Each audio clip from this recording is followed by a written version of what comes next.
Evening मैं आज visit करने आया हूँ सात मंडे कोचिंग, जो सरगढ़ी में गुलनाज टेलर के पास है। यहाँ की मैम है समीमा मैम, जो पीजी की हुई है, पॉलिटिकल साइंस है, जिनसे आज मैं उनको मिलाना चाहता हूँ। आप लोग को आइए, कुछ इनसे पूछा जाएगा तो उसको बताओ। आप कब से पढ़ रही हैं? हम 2 साल से पढ़ा रहे हैं, कंटिन्यू पढ़ा रहे हैं, लेकिन अपना कोचिंग खोलने में अभी हमको 1 मंथ हुआ है। यहाँ पे हम बच्चों को एजुकेशन देते हैं जो अपनी लैंग्वेज में होता है। कोई भी ठेठ शब्द का यूज पहला लाइन जो है फर्स्ट नंबर पे कमजोर बच्चे किस तरफ का ध्यान आप देती हैं? जैसे बहुत से बच्चे ऐसे होते हैं जो 6th क्लास में तो हैं, लेकिन उनको हिंदी पढ़ने नहीं आता है, उर्दू पढ़ने नहीं आता है, तो उनको पहले शुरुआत से शुरू किया जाता है। उनको अक्षर पहचानना, शब्द की पहचान कराना, उसके बाद उनको वाक्य बनाना, उसके बाद उनका क्वेश्चन से कराना, एडिटिंग डलवाना, ये सारा काम यहाँ पे होता है। ऐसा नहीं होता है जैसे चैप्टर का पढ़ा दिया और उसको क्वेश्चन से करा के नोट्स कंप्लीट करा दिया, ऐसे बिल्कुल भी नहीं होता है। अभी आपने बताया जैसे कि आपके पास 25 स्टूडेंट है, उसमें से बहुत सारे स्टूडेंट ऐसे होंगे जो आपसे क्वेश्चन नहीं पूछ पाते हैं या आप तक उनकी बात नहीं पहुंच पाती, तो वो कैसे आपके पास बात पहुंचता है या कैसे वो इरिटेट होके या इरिटेशन रहता है, वो कैसे दूर होती है उनकी? मेरे पास जितने भी स्टूडेंट हैं उसमें कोई भी स्टूडेंट हम उनको डरा कर नहीं पढ़ाते कि वो क्वेश्चन करने में हमसे डरे। एकदम फ्रैंकली, एकदम दोस्त की तरह जो क्वेश्चन मुंह पे आए उसको पूछ लीजिए, जो दिल में आए उसको पूछ लीजिए। अब अभी तक किसी बच्चे का कोई शिकायत नहीं है कि कोई क्वेश्चन नहीं कर पाते हैं। नील से नील बच्चे भी अगर यहाँ पे आते हैं तो अपना क्वेश्चन करते हैं, उनका प्रोग्रेस होता है। ये है, आपको अगर हम चाहें तो हम लाइव दिखा सकते हैं। कुछ बच्चे अभी 1 महीना पहले ही आए थे जब हम कोचिंग का स्टार्ट किया था, तो उसको हिंदी का अक्षर पहचानने नहीं आता था। आज वो पूरा स्टोरी का एडिंग डाल देते हैं। जैसे कि इंग्लिश पढ़ाने में हम बताएं कि यहाँ पे सरल तरीके से बताया जाता है।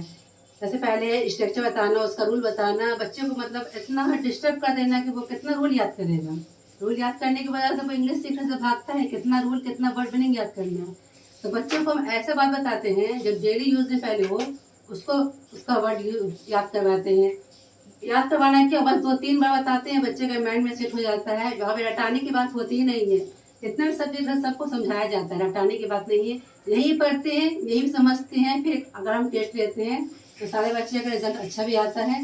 घर पे कोई होमवर्क नहीं कि जाके घर पे रटना है या कुछ। हाँ, लिखने वाली बात होती है, नोट्स बनाने की बात होती है, वो तो फॉर्मेली उनको करना पड़ता है कि लाइफ टाइम अगर कभी ऐसा हो कि दिमाग से निकल जाए, उसको एक बार एग्जाम से पहले रिविजन करने, ऐसा किया जाता है।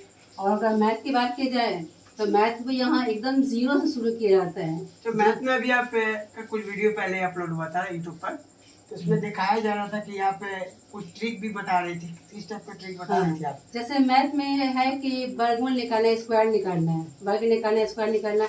बच्चा कितना वर्ग याद करेंगे? अगर 1 से लेकर 25 यानी 25 तक का वर्ग भी याद कर लेते हैं तो फिर भी याद करें तो डिफिकल्ट हो, तो रटाने वाली बात हो गई। लेकिन अगर एग्जाम में उससे ज्यादा का वर्ग आ गया तो बच्चे कैसे निकालेंगे?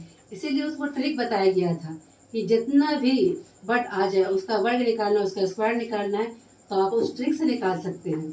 ट्रिक है, उसके हिसाब से निकालना है। इस वजह से बता दिया गया था कि बच्चों को समझने में इजी हो जाए। ठीक है, थैंक यू मैम। तो गाइस, मैम से हम लोग मिल चुके हैं। अब हम लोग कोचिंग के बारे में कुछ बात कर लेते हैं। जैसा कि आप लोग को सरगढ़ी में एड्रेस दिया हुआ है, सरगढ़ी गुलनाज टेलर, या आप आ सकते हैं या इस नंबर पे कांटेक्ट कर सकते हैं। तो अगर आप एड्रेस पे नहीं पहुंच पाए, तो भाई आप अगर एड्रेस पे नहीं पहुंच पा रहे हैं सरगढ़ी, अगर आने में प्रॉब्लम हो रहा है, तो इस नंबर पे आप कांटेक्ट भी कर सकते हैं। अगर कोई बच्चे ऐसे हैं जो डेमो करना चाहते हैं, डेमो क्लास लेना चाहते हैं, तो वो आकर आराम से डेमो ले सकते हैं। अगर डेमो के बाद अच्छा लगा पढ़ाई तो आप एडमिशन ले लें, या तो फिर कोई दिक्कत नहीं है। और आपके लिए गेट हमेशा खुला हुआ है। सात मैंडेट कोचिंग का आपके लिए हमेशा गेट खुला हुआ है, कभी भी आप आ सकते हैं। Thank you.